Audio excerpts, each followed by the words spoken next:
ঈদুল আজহার খুতবাটা আপনাদের সামনে সংক্ষেপে পেশ করতে চাচ্ছি। তার আগে কয়েকটি মাসালা আপনাদের সামনে উল্লেখ করি। প্রথমত, ঈদের সালাতের সময়টা আপনাদেরকে একটু পরিবর্তন করতে হবে। পরিবর্তন বলতে আমি বুঝাচ্ছি, বরাবরই ঈদুল ফিতর অর্থাৎ রমাদানের ঈদের পরে আমরা যে কুরবানির ঈদ করি, এই দুইটা সময় একই করি। অন্তত 1 ঘন্টা বা 1.5 ঘন্টা পার্থক্য থাকতে হবে। অর্থাৎ ঈদুল ফিতরটা একটু পরে পড়া যায়, কিন্তু ঈদুল আজহা সকাল সকাল পড়তে হয়। আগামীতে ঈদগাহের কমিটি যারা আছেন তাদেরকে বলবো আপনারা টাইমটা এইভাবে সেট করবেন। এই টাইমটাই রাখেন প্রয়োজনে, কিন্তু হাদিসের সাথে মিলতে গেলে এটা অন্তত 7টার দিকে করলে ভালো হয়। 7টা। আর ঈদুল ফিতরটা 8টায় করেন, সেটা সুবিধা হবে। তাহলে একটা 7টায় একটা 8টায় করবেন, তাহলে হাদিসের সাথে মিল থাকে। আল্লাহ আমাদের প্রতি সন্তুষ্ট হবেন। রাসূলুল্লাহ সাল্লাল্লাহু আলাইহি ওয়াসাল্লাম আমাদের জন্য তার সুন্নাত মানার কারণে আল্লাহ রাসূলের শাফাআত আমরা পাবো ইনশাআল্লাহ। 2 নম্বর যেটা বললাম, ঈদের সালাতটাকে অনেকে হালকা মনে করি। যেমন ফজরের সালাত আমার উপরে ফরজ, এই মাসালাটা আপনারা জেনে নেন। আসলে মনে হয় অনেকদিন পরে আপনারা ঈদ মাঠে জমায়েত হতে পেরেছেন মনে হয়। মাঝখানে কয়টা ঈদ গেছে? 4টা চলে গেছে, ঈদ মাঠে আসতে পারেননি যতটুকু আমার মনে পড়ে। আর আমার অনেকদিন থাকা হয়নি, হজ্জে যাওয়ার কারণে ঈদুল আজহাতে আপনাদের কাছে উপস্থিত থাকতে পারি না। আলহামদুলিল্লাহ এই মাসালাগুলো বলারও ওইভাবে সুযোগ হয়নি। ঈদগাহ বড় করার পরে এই প্রথম ঈদ মাঠে আসা মনে হয়। আলহামদুলিল্লাহ যে সমস্ত দিনী ভাই এবং বোনেরা এই ঈদ মাঠটা বড় করার জন্য সহযোগিতা করেছে, আমরা তাদের জন্য দোয়া করি। আল্লাহ যেন তাদেরকে কবুল করে নেন এবং জান্নাতুল ফেরদাউস দান করেন, আমিন ইয়া রাব্বাল আলামিন। তো ঈদের সালাত যে ফরজ আইন, এই জিনিসটা অনেকের জানা নাই। আর না জানা থাকার কারণেই আমরা অলসতা করি, কেন একটু আগে আসতে পারি না। 3 নম্বর বিষয় যে আমরা ঈদের খুতবাটাকে অত্যন্ত ছোট খাটো মনে করি, অথচ এই ঈদের খুতবাটা শোনার জন্য সারা পৃথিবীতে হাজার হাজার মানুষ অপেক্ষায় থাকে যে আজকে ঈদের খুতবায় আমরা কিছু কথা শুনবো। এই মানসিকতা আমাদের মধ্যেও তৈরি করতে হবে। এই সালাত শেষ হওয়া মাত্রই, বিশেষ করে গ্রাম অঞ্চলে এটা হয়, সালাত শেষ উঠে আমরা চলে যাই। তবে আমি আপনাদের মধ্যে এই অভ্যাসটা আলহামদুলিল্লাহ দেখি না। অন্তত আমি যখন খুতবা দিই তখন আপনারা মনোযোগ দিয়ে 2টা কথা শোনার চেষ্টা করেন। আমি এটা আপনাদের বদনামের কথা বলবো না। গত ঈদে আমি খুতবা দিয়েছি প্রায় 50 মিনিটের মতো। আপনারা ফুল মানুষ বসে খুতবাটা শুনেছেন আলহামদুলিল্লাহ। তাতে উপকৃত হয়েছে মানুষ, হাজার হাজার মানুষ, লাখ লাখ মানুষ এই খুতবাটা শুনে উপকৃত হয়েছে। তো আমি কয়েকটি কথা বলবো সংক্ষেপেই। এই কথাগুলো আপনাদের ধৈর্য ধরে শুনতে হবে, এরপরে আমরা কুরবানি করব ইনশাআল্লাহ। কুরবান শব্দের অর্থ হলো নৈকট্য হাসিল করা, অর্থাৎ আল্লাহর সন্তুষ্টি লাভ করা। এটা শব্দটা আমরা কুরবানি বলি, এটা উর্দু থেকে আসছে। আমাদের বাংলাদেশের অনেক ভাষা উর্দু। কিন্তু কুরবান শব্দটা কোরআনে আসছে। সূরা মায়েদা 27 নম্বর আয়াতে আল্লাহ বলছেন আদম আলাইহিস সালামের দুই সন্তান হাবিল এবং কাবিল সম্পর্কে এসেছে, ইদ কররাবা কুরবানান ফাতুকবিলা মিন আহাদিহিমা ওয়া লাম ইয়াতাকাব্বাল মিনাল আখার। যখন দুই ভাই কুরবানি পেশ করলেন, ফাতুকবিলা মিন আহাদিহিমা, উভয়ের একজনেরটা কবুল করা হলো, ওয়া লাম ইয়াতাকাব্বাল মিনাল আখার, দ্বিতীয় জনেরটা কবুল হলো না। লাআকতুলান্না ক্বালা লাআকতুলান্না, যারটা কবুল হলো না সে বলল আমি তোমাকে হত্যা করব। তখন যারটা কবুল হলো সে বলল ইন্নামা ইয়াতাকাব্বালুল্লাহু মিনাল মুত্তাকিন। আসলে আল্লাহ কবুল করে থাকেন মুত্তাকি যারা, তাদের পক্ষ থেকে। তাহলে কবুল শুধু কুরবানি না, যে কোনো ইবাদত কবুল হওয়ার জন্য শর্ত হলো তাকওয়া, আল্লাহ ভীতি। যদি কারোর ভিতরে আল্লাহ ভীতি না থাকে তাহলে তার কোনো ইবাদতই কবুল হবে না। সালাত বলেন, সিয়াম বলেন, হজ বলেন, দান বলেন, সাদাকা বলেন, কোনো আমল কবুল হবে না। রাসূলুল্লাহ সাল্লাল্লাহু আলাইহি ওয়াসাল্লামকে একজন সাহাবী বলছেন, এটা মুসনাদে আহমদের হাদিস 11791 নম্বর হাদিস। রাসূল সাল্লাল্লাহু আলাইহি ওয়াসাল্লামকে বলছেন আউসিনি ইয়া রাসূলুল্লাহ, আল্লাহ রাসূল আমাকে একটু ওসিয়ত করুন, আমাকে ওসিয়ত করুন। রাসূল সাল্লাল্লাহু আলাইহি ওয়াসাল্লাম বলছেন উসিকা বিতাকওয়াল্লাহ, আমি তোমাকে ওসিয়ত করছি তুমি আল্লাহর ভীতি অর্জন করো। ফাইন্নাহু রাসু কুল্লি শাইইন, কারণ তাকওয়া হলো সবকিছু, সব আমলের মুকুট, মাথা। আপনার মাথা থাকলে না থাকলে যেমন শরীরের হাত পা হৃৎপিণ্ড হার্ট কাজ করবে না, মাথা কেটে দেন সাথে সাথে আপনার সব অঙ্গগুলো বিকল হয়ে যাবে। ঠিক কারোর মধ্যে তাকওয়া না থাকলে তার কোনো আমল আল্লাহর দরবারে কবুল হবে না। ফাইন্নাহু রাসু কুল্লি শাইইন, তুমি জীবনে যত আমলই করো না কেন সবগুলোর মুকুট হলো তাকওয়া। এখানে একটা জিনিস, নৈকট্য হাসিলের ক্ষেত্রে কুরবানি একটা অন্যতম মাধ্যম। কেন? আল্লাহ বলছেন সূরা হজ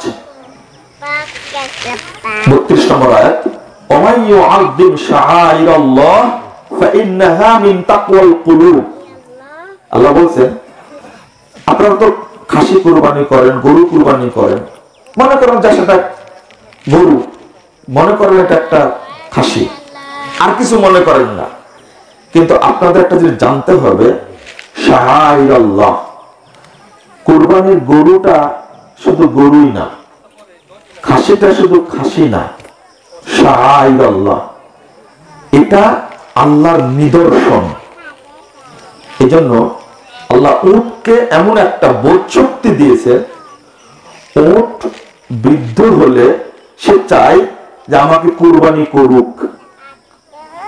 ফাইদা ওয়াজাবাত জুনুবুহা ফাকুলু মিনহা ওয়া আত'ইমুল কানিয়া ওয়াল মু'তারা। আল্লাহ বলছেন যখন উটটা পড়ে যাবে, উট জবাই করা দেখছেন কিনা আপনারা জানি না, এখন নেটে সব দেখা যায়, আমি সচক্ষে দেখেছি। উটকে পা বাঁধা লাগে না, গরুকে পা বাঁধা লাগে, ছাগলকে খুব শক্ত করে ধরেন, উটকে ধরা লাগে না। ও দাঁড়ায় থাকে, গলার পাশে দিয়ে ছুরি মারা মাত্রই সাথে সাথে রক্তটা একবারে স্রোতের মতো বেরিয়ে যায় আর সাথে সাথে পড়ে যায়। ও কুরবানি করার সময় কখনো লাথি মারে না, কারণ ও বুঝে আমাকে কুরবানি করার জন্য নিয়ে আসা হয়েছে। সুবহানাল্লাহ ওয়া বিহামদিহি। কেন? শাআইরাল্লাহ, এই আল্লাহর যতগুলো নিদর্শন আছে, কুরবানি আল্লাহর নিদর্শন। এজন্য উট মনে করে আমাকে কুরবানি করা হচ্ছে, আমি অত্যন্ত গর্বিত, আনন্দিত। তো আপনারা যখন কুরবানিটা করবেন মনে করবেন যে আমি আল্লাহর নিদর্শনকে সম্মান দান করলাম। ওয়া মান ইউআযযিম শাআইরাল্লাহ যে ব্যক্তি আল্লাহর নিদর্শন সমূহকে সম্মান করে, নিদর্শন বলতে যেমন সাফা, মারওয়া, কাবা, মাকামে ইব্রাহিম, আরাফা, মুজদালিফা, তারপরে জামারা যেখানে পাথর মারে হাজিরা, এইগুলো হলো আল্লাহর নিদর্শন। মাশআরুল হারাম আল্লাহর নিদর্শন। এইগুলোর মতো একটা নিদর্শন হলো কুরবানি। এটাকে যে ব্যক্তি মূল্যায়ন করবে, সম্মান করবে, আল্লাহ বলছেন, সার্টিফিকেট দিচ্ছেন, আল্লাহ সত্যায়ন করছেন, ফাইন্নাহা মিন তাকওয়াল কুলুব, এইটা তার অন্তরের তাকওয়ার বহিঃপ্রকাশ। অর্থাৎ আপনি যখন আল্লাহর নিদর্শন হিসাবে পশুটা কিনবেন, মনে করবেন আমার সাধ্য অনুযায়ী শ্রেষ্ঠ পশুটা আমি কোরবানি করব নেকির জন্য। আল্লাহ যেন আমাকে সার্টিফিকেট দেন যে তুমি তাকওয়ার ভিত্তিতেই করেছো, সবচেয়ে ভালো প্রাণীটা আপনি কোরবানি করবেন। উদ্দেশ্য যদি সামর্থ্য থাকে, এই জন্য যাদের সামর্থ্য আছে তাদেরকে বলি, একটা কেন, আপনি একটা করলে যথেষ্ট হয়, একটা কোরবানি করলে যথেষ্ট হয়। কিন্তু আল্লাহ নিদর্শনকে সম্মান করার জন্য আপনার সামর্থ্য যদি থাকে 5টা করার, 10টা করার, আপনি 10টাই করতে পারবেন, করেন। যেমন রাসূল সাল্লাল্লাহু আলাইহি ওয়াসাল্লাম 100টি উট কুরবানি করেছিলেন, 100টি। 63টি নিজ হাতে জবাই করার পরে আলী রাদিয়াল্লাহু আনহুকে বললেন, বাকিটা তুমি জবাই করো। এখানে আরেকটা জিনিস আমি বলবো, সাধ্য থাকলে করতে হবে। আর যদি কেউ সাধ্য থাকার পরেও কুরবানি না করে, তাহলে বুঝতে হবে আপনি আল্লাহর নিদর্শনকে সম্মান দান করলেন না। এখানে আল্লাহ রাসূল রাগ করে বলছেন, ফালা ইয়াকরাবান্না মুসাল্লানা মান কানা লাহু সাআহ ওয়া লাম ইউদাহি, যার সামর্থ্য আছে কুরবানি করলো না, সে যেন ঈদগাহে না আসে। এটা উদ্দেশ্যটা কি? উদ্দেশ্যটা হলো কুরবানিকে মূল্যায়ন করা। কুরবানি এটা সুন্নাতে মুআক্কাদা, কেউ কেউ ওয়াজিব বলেছেন। এরপরেও যেটা আমি এখানে একটা কথা বলবো, সামর্থ্য আছে কুরবানি করেননি, আবার যারা কুরবানি করেছে তাদের মধ্যে একটা হিংসা আছে। আপনারা মন খারাপ করবেন না, আমি একটু বলেই দিই কথাটা। আমি কুরবানি করার পরে আমার বাড়িতে 10 কেজি গোশত, কুরবানি দিয়েছি 10 কেজি গোশত আছে, কিন্তু যে কুরবানি করেনি সে গোশত পেয়েছে, সমাজের ভাত, আত্মীয় স্বজনের ভাত দিয়ে তার গোশত হয়েছে 20 কেজি। তখন আপনি মনে মনে বলছেন যে কুরবানি করে লাভ কি? কারণ সে কুরবানি না করেই যদি 20 কেজি 30 কেজি গোশত পায়, আর আমি কুরবানি করেই যদি 10 কেজি হয়, তা না করাই ভালো ছিল। তাহলে এখানে উদ্দেশ্য কি হলো, গোশত খাওয়া না কুরবানি করা? আপনাদের কারো যদি এই নিয়ত থাকে, তাহলে কুরবানি করার দরকার নাই, আপনি এমনিতে একটা খাসি জবাই করেন আগেই। হাদিসে আসছে ঈদের আগে চাইলে আত্মীয় স্বজনকে সম্মান করার জন্য এমনি জবাই করতে পারে, পশু জবাই করতে পারে ঈদের আগে। আপনি ওইভাবে জবাই করবেন, কারণ উদ্দেশ্য হলো গোশত খাওয়া। আপনি এবার চিন্তা করেন যে আপনি কুরবানি যেটা করেছেন, করার পরে আপনার আত্মা যখন তৃপ্তি পেয়েছে 10 কেজি গোশত পাওয়ার পরে, যে কুরবানি করেনি সে 20 কেজি না, যদি 20 মন গোশত পায়, তবুও কি তার আত্মাটা আনন্দিত হবে না? হবে না, উৎফুল্ল হবে না। আবার এখানে আরেক শ্রেণী আছে, সমাজের যে ভাগটা যারা কুরবানি করে তাদের জন্য রেখে আসেন। আপনারা একটা অজুহাত পেশ করেন যে আমি তো গরু কুরবানি করেছি, খাসি কুরবানি করিনি, খাসির ভাগটা আমি পাবো। আবার যারা খাসি কুরবানি করেছে, গরু কুরবানি করেনি, তারা মনে করে যে গরুর ভাগটা আমি পাবো। যে কুরবানি দিয়েছে, খাসি হোক আর গরু হোক, তো দিলেই সে সওয়াব পেয়েছে, যতটুকু গোশত পেয়েছে ততটুকু যথেষ্ট। কিন্তু আমি কেন একটু চিন্তা করতে গেলাম যে সমাজের ভাগটা আবার নেব, সে খাসির ভাগই হোক আর মানে গরুর গোস্তের ভাগই হোক নেওয়ার চেষ্টা করছি। এবার আপনি বলুন যে আপনার তাকওয়া আছে কিনা? না। যেটা এখানে উপস্থিত দুর্বলতা, আমাদের যেটা উপস্থিত দুর্বলতা, সেটা হলো গোস্তের প্রতি আমাদের চিন্তাটা বেশি না, যেটা সমাজে দিয়ে দিয়েছেন ওইটা ফকির, মিসকিন, অসহায়, দরিদ্র যারা কুরবানি করতে পারেনি তাদের ভাগ, সেখানে তো আপনার ভাগ বসানো উচিত না। আর বাকি কথাটা আগেই বলে ফেলেছে। এখন যাদের সামর্থ্য আছে তারাও কুরবানি করে না, তাদের ফলাফলটা কি? দেখুন, আপনার সম্পদটা আপনি কি করবেন? অথবা কুরবানি করার ক্ষেত্রে যেটা করছেন, আপনার সামর্থ্য আছে 30,000 20,000 টাকা দিয়ে একটা কুরবানি করা, কিন্তু আপনি কুরবানি করলেন 10,000 টাকা দিয়ে, নেকিও কিন্তু ওইরূপ ভাবেই পাবেন। রাসূলুল্লাহ সাল্লাল্লাহু আলাইহি ওয়াসাল্লাম একদিন মসজিদে নববীতে ঢোকার পরে দেখছেন, আবু দাউদের হাদিস, দেখছেন যে খেজুরের, আমরা খেজুরের কান বলি তাই না, খেজুরের কান ঝোলানো আছে, তো কানটা খুব দুর্বল।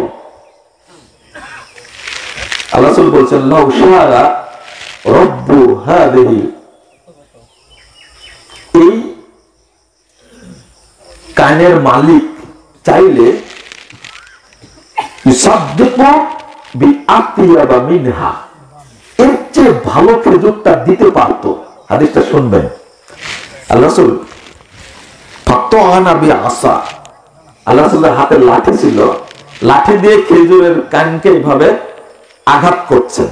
ফাতাআনা বিআসা, আঘাত করছেন আর বলছেন চাইলে খেজুরের মালিক এর চেয়ে ভালোটা দিতে পারত, কিন্তু সে দেয়নি। ফায়াকুলু ইয়াউমাল কিয়ামা হাদাল হাসাফ, এই কিয়ামতের দিনও এই খেজুরের মালিক এই ধরনের খেজুরই খেতে পাবে। তাহলে কি বুঝলেন আপনারা? আপনি যে ধরনের আল্লাহকে দিবেন, আল্লাহ আপনাকে ওই ধরনেরই দিবেন, একবারে সমানে সমান। এই দুনিয়াটা আপনার লক্ষ্য না পরকালীনটা লক্ষ্য? কি কোনটা লক্ষ্য বলে? পরকাল লক্ষ্য। যেটা করবেন সে উত্তমটা করবেন। দুই নম্বর হলো আপনি টাকা জমা রেখে কি করবেন? বিলালকে চিনেন? বিলাল রাদিয়াল্লাহু আনহুকে চিনেন তো, তাই না? একটা দরিদ্র মানুষ, কালো, কুৎসিত, গোলাম, তাকে তো চিনেন। সুবহানাল্লাহি ওয়া বিহামদিহি। মুসনাদে আবি ইয়ালার মধ্যে একটা হাদিস আসছে, 6040 নম্বর হাদিস, 6040 নম্বর হাদিস। আদান নবী সাল্লাল্লাহু আলাইহি ওয়াসাল্লাম বিলাল, আল্লাহ রাসূল একদিন বিলালকে দেখতে গেলেন। বিলাল রাদিয়াল্লাহু আনহু অসুস্থ, দরিদ্র মানুষ হলেও মানুষের বাড়িতে যাওয়া উচিত, অসুস্থ, দেখতে গেলেন। ফাখারাজা সুবরাম মিন তামরিন, বিলাল রাদিয়াল্লাহু আনহু আল্লাহ রাসূলকে সম্মান করার জন্য খেজুরের স্তূপ থেকে, গচ্ছিত খেজুর থেকে নিয়ে এসে আল্লাহ রাসূলকে দিলেন। তখন রাসূল জিজ্ঞেস করলেন, বিলাল এটা কি? বিলাল কিন্তু এটা কি? তোমার তামারুন ইত্তাখারতুহু, আল্লাহ রাসূলকে খেজুর আমি একটু জমা করে রেখেছি, এটা খেজুর আমি একটু জমা করে রেখেছি। তখন আল্লাহ রাসূল বললেন, আমাকে দাও না। তখন বলছেন, লা তাহসাব রাব্বাক ইকলালা আনফিক, বিলাল তুমি গচ্ছিত করে রেখো না, তুমি দান করে দাও। তুমি মনে করো না আসমানের রব কম সম্পদের মালিক, অর্থাৎ আল্লাহর কাছে অনেক সম্পদ আছে, তুমি মনে করো না আল্লাহর কাছে কম আছে।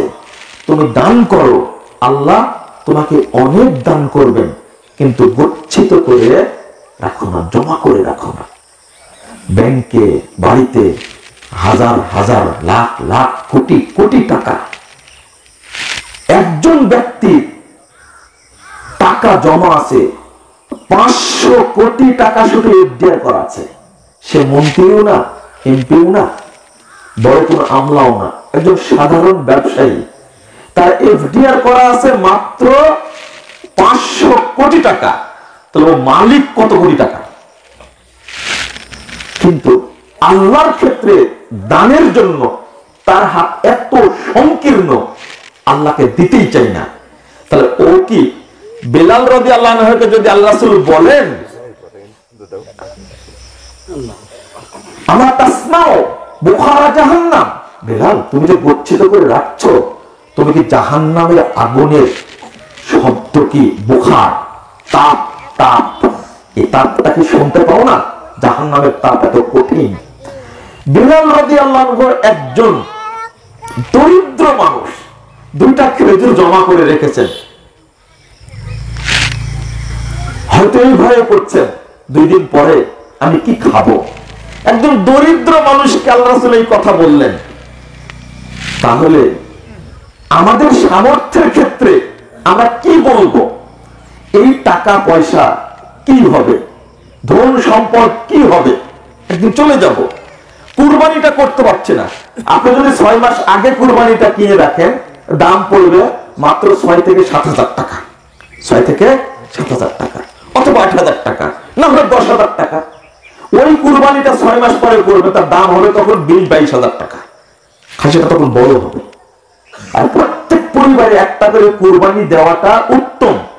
গরু দিতে পারবেন, ভাগা কুরবানি দেওয়া জায়েজ, কিন্তু উত্তমটা হলো আপনি পরিবারের পক্ষ থেকে একটা করে কুরবানি দেওয়া আফদল, সেটাই সবচেয়ে আল্লাহর কাছে উত্তম।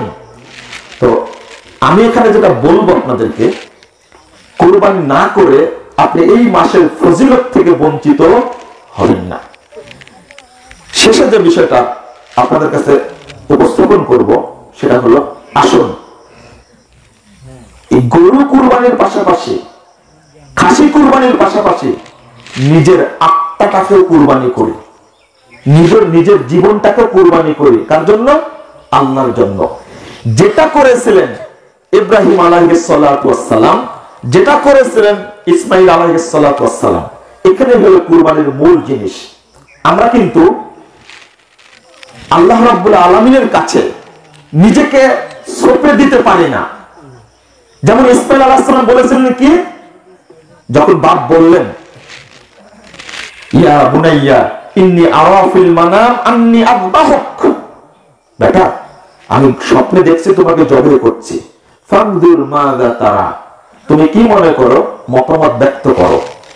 রাসূল সাল্লাল্লাহু আলাইহি ওয়াসাল্লাম বলছেন যে আয়াতের যে অবস্থা, তাতে যখনই বললেন ফানজুর মাযা তারা, তুমি কি বলবা আমাকে জানাও, এই কথা বলা মাত্রই বাপ কা বেটা, বাপ যেমন বেটা তেমন। ইসমাঈল আলাইহিস সালাম বলছেন ইফআল মা তুমার, হ্যাঁ করেন, জবাই করেন আপনি, যা আপনাকে নির্দেশ দেওয়া হয়েছে। ইনশাআল্লাহ সাতাজিদুনি ইনশাআল্লাহু মিনাস সাবিরিন, আমাদের ধৈর্যশীলদের মধ্যে পাবেন। কেমন সন্তান চিন্তা করুন। যখন জবাই করছেন তখন রাসূল সাল্লাল্লাহু আলাইহি ওয়াসাল্লাম বলেছেন, মুসনাদ আহমদের হাদিস 2707 নম্বর হাদিস, যখন জবাই করতে যাবেন, পরে আয়াতটা কি, ফালাম্মা আসলামা ওয়া তাল্লাহু লিল জাবিন, একেবারে শোয়া ফেলেছেন। এই শোয়ানোর আগে বেটা বাপকে বলছেন, ইসমাঈল আলাইহিস সালাম বলছেন যে ইয়া আবাতি লাইসা লি সাওবুন তুকাফফিনুনি ফাআলাহু, আব্বা আমার এই জামাটা ছাড়া আর কোনো জামা নাই। এই জামাটা সাদা জামা ছিল, এই জামাটা ছাড়া আর কোনো জামা নাই, জামাটা খুলে নিন, আনতুকাফফিনানি, যেন আমাকে জবাই করার পরে আপনি আমাকে এই জামাটা দিয়ে কাফন পরাতে পারেন। নিজে জবাই হওয়ার জন্য প্রস্তুত। বরং বাপকে বলছেন, আব্বা জামাটা খুলে নিন। বয়স কত? 9 বছর। 9 বছর বয়স। এই বয়সে বলছেন। ইব্রাহিম আলাইহিস সালাম জামাটা খুলে নিলেন। খুলে কাট করে শোয়ানো মাত্রই আল্লাহর পক্ষ থেকে নির্দেশ, কদ সাদ্দাকতা রুইয়া, তুমি তোমার স্বপ্নকে বাস্তবায়ন করেছো। আমরা যেটা বলি যে 3 দিনে আল্লাহ রাসূল ইব্রাহিম আলাইহিস সালাম 3 দিনে 300 উট কুরবানি করেছেন। এই কথা কি ঠিক মনে হয় আপনাদের কাছে? হ্যাঁ, যে লোকটার সামর্থ্য নাই ছেলেকে দ্বিতীয় একটা জামা তৈরি করে দিবেন, তিনি কি 3 দিনে 300 উট কুরবানি করেন? এটা কি বিশ্বাস করা যায়? এগুলো সব ফালতু কথা, এ কথা ঠিক না।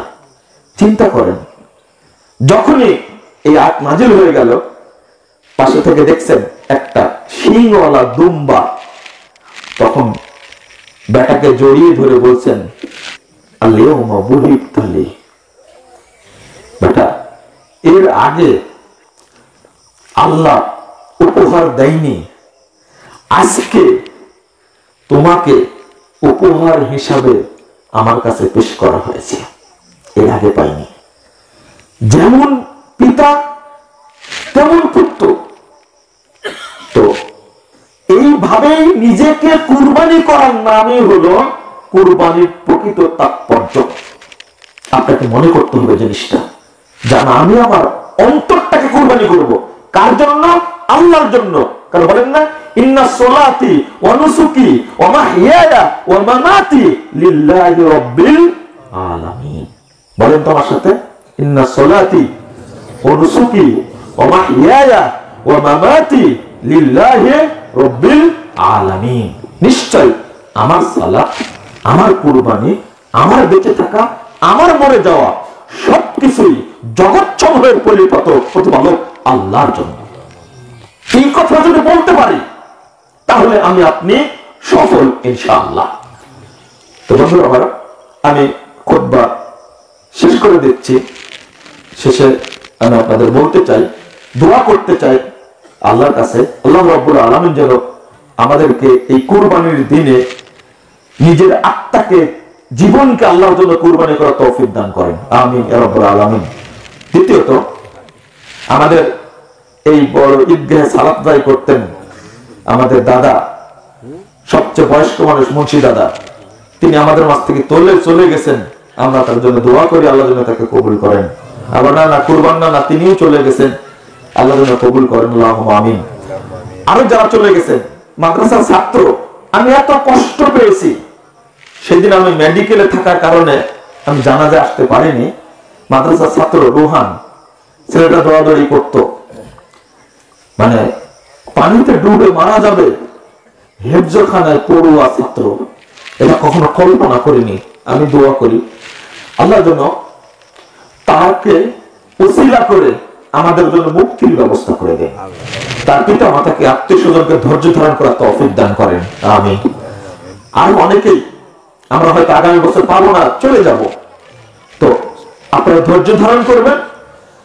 আর এই দিনগুলোতে বেশি বেশি তাকবীর পাঠ করার চেষ্টা করবেন। আমি বলতে ভুলে গেছি, আল্লাহু আকবার, আল্লাহু আকবার বলেন তো একটু, আল্লাহু আকবার, আল্লাহু আকবার, লা ইলাহা ইল্লাল্লাহু ওয়াল্লাহু আকবার, আল্লাহু আকবার ওয়ালিল্লাহিল হামদ। তো আমি আরেকটা কথা শেষে বলবো যে আপনাদের প্রতিষ্ঠান দারুল হুদা ইসলামী কমপ্লেক্স, আমার একটা কথা বলতে ইচ্ছা করে কিন্তু বলি না। আপনাদের এলাকার প্রতিষ্ঠান, আপনারা এখানে সহযোগিতা করবেন। অনেকগুলো এতিম থাকে, অনেকগুলো এতিম থাকে এখানে, পড়াশোনা করে অসহায় দরিদ্র কিছু ছেলেও থাকে এখানে। তো আপনারা চাইলে, আমি বলবো না যে দেন, আপনারা চাইলে নিজেদের পক্ষ থেকে নিজেরা যে সম্পদগুলো করেন, পেঁয়াজের সময় পেঁয়াজ করেন, আমের সময় অনেক আম হয়, দু একজনকে দেখা যায়, আপনারাও চাইলে এই এতিমদের জন্য বলতে পারতেন যে এই ছেলেদের জন্য খাবারের ব্যবস্থা, এই আমগুলো দিয়ে আসলাম। এটা হলো মহাব্বত, এটা কি মোহাব্বত। এটা আপনারা সুদৃষ্টি রাখবেন। আর একটা জিনিস, সেটা হলো এই প্রতিষ্ঠানকে সংরক্ষণ করার দায়িত্ব আপনাদের সবার। এই জন্য আপনারা সুদৃষ্টি রাখবেন। আল্লাহ রাব্বুল আলামিন যেন আমাদের কবুল করেন, আমিন ইয়া রাব্বুল আলামিন। একটু দোয়া করবো আমি, দোয়ায় আপনারা আমিন আমিন বলবেন একটু। আল্লাহুম্মা ইগফির লানা ওয়া লিল মুমিনিনা ওয়াল মুমিনাত, আল্লাহুম্মা ইগফির লানা ওয়া লিল মুমিনিনা ওয়াল মুমিনাত ওয়াল মুসলিমিনা ওয়াল মুসলিমাত ওয়াল আহইয়া'i মিনহুম ওয়াল আমওয়াত। আল্লাহুম্মা ইগফির লানা ওয়া লিল মুমিনিনা ওয়াল মুমিনাত ওয়াল মুসলিমিনা ওয়াল মুসলিমাত ওয়াল আহইয়া'i মিনহুম ওয়াল আমওয়াত। আল্লাহুম্মা আইজ্জিল ইসলাম ওয়াল মুসলিমিন। একটু আমিন আমিন বলেন আমার সাথে। আল্লাহুম্মা আইজ্জিল ইসলাম ওয়াল মুসলিমিন, আল্লাহুম্মা আইজ্জিল ইসলাম ওয়াল মুসলিমিন ওয়া আযিল্লাশ শিরকা ওয়াল মুশরিকিন। আল্লাহুম্মা আনিল কাফারাতা ওয়াল ফাজরাতা ওয়াল মুবতাদি'ata ওয়াল ইয়াহুদা ওয়ান নাসারা ওয়াল মুশরিকিন। রব্বানা আতিনা ফিদ দুনিয়া হাসানাহ ওয়া ফিল আখিরাতি হাসানাতাও ওয়া কিনা আযাবান নার। ربنا لا تؤاخذنا إن نسينا أو أخطأنا ربنا ولا تحمل علينا إصرا كما حملته على الذين من قبلنا ربنا ولا تحملنا ما لا طاقة لنا به واعف عنا واغفر لنا وارحمنا أنت مولانا فانصرنا على القوم الكافرين ربنا أفرغ علينا صبرا وثبت أقدامنا وانصرنا على القوم الكافرين ربنا آتنا في الدنيا حسنة وفي الآخرة حسنة وقنا عذاب النار ربنا تقبل منا إنك أنت السميع العليم وتب علينا إنك أنت التواب الرحيم وصلى الله على النبي والسلام عليكم ورحمة الله.